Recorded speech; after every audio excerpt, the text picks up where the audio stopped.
Thank you. Mr. Speaker, let me thank Congressman Watson Coleman and my pro-choice colleagues for inviting me to participate in this very timely and important conversation. As we await to hear the Supreme Court oral arguments in Whole Woman's Health next week, we must reflect on not only the serious implications of this particular case, but the attacks on choice across the country this past year.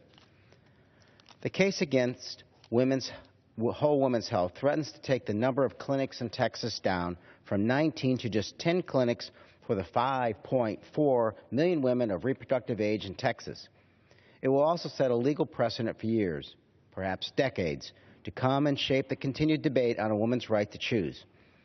Clearly, this unacceptable assault on women's health places an undue burden on the women of Texas when accessing abortion and family planning services. I was proud to sign on to the brief with 162 congressional colleagues in support of Whole Woman's Health, because this case in particular is a high-profile and extreme example of the attacks that are becoming all too common across the United States. While abortion still remains legal in the years since Roe v. Wade, opponents of choice have attempted, with varying degrees of success, to chip away at a woman's right to choose. This despite the fact that abortions are at their lowest rates since Roe. Last year, we saw ideological attacks against Planned Parenthood from anti-choice activists attempting to mire the organization in scandal and force its closing. Those attacks stemmed from the illegally obtained and questionably edited so-called sting videos filmed by these same anti-choice activists.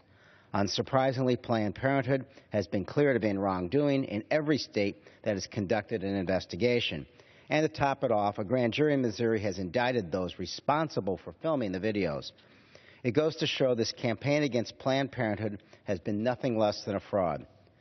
While I fundamentally support a woman's right to choose, it's important to point out that the clinics forced to close in Texas and across the U.S. serve women in ways far beyond providing safe abortions. In many cases, especially for low-income and minority communities, these clinics serve as a primary health care provider.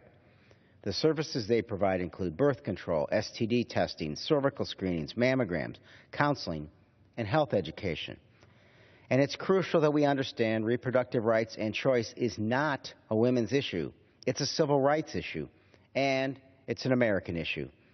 In the city of Chicago, which I represent, women have widespread access to reproductive health services. But women in neighboring states like Indiana are often forced to cross state lines to find a clinic where she can have a safe abortion. This reality is unacceptable. Civil rights should not be dependent upon your zip code. The decision in Whole Women's Health will ultimately hold national implications. As a man, I am proud to stand up for choice. As a male member of Congress, I take my responsibility to protect choice for women very seriously. Statistics show women's economic output is dramatically impacted for the better when they determine the timing and spacing of their pregnancies. When she is able to plan pregnancy, a woman is more likely to advance in education and the workforce. Conversely, unplanned pregnancies too often force women to leave school and to delay or abandon career ambitions outright in order to care for children before they are ready and with limited support and resources.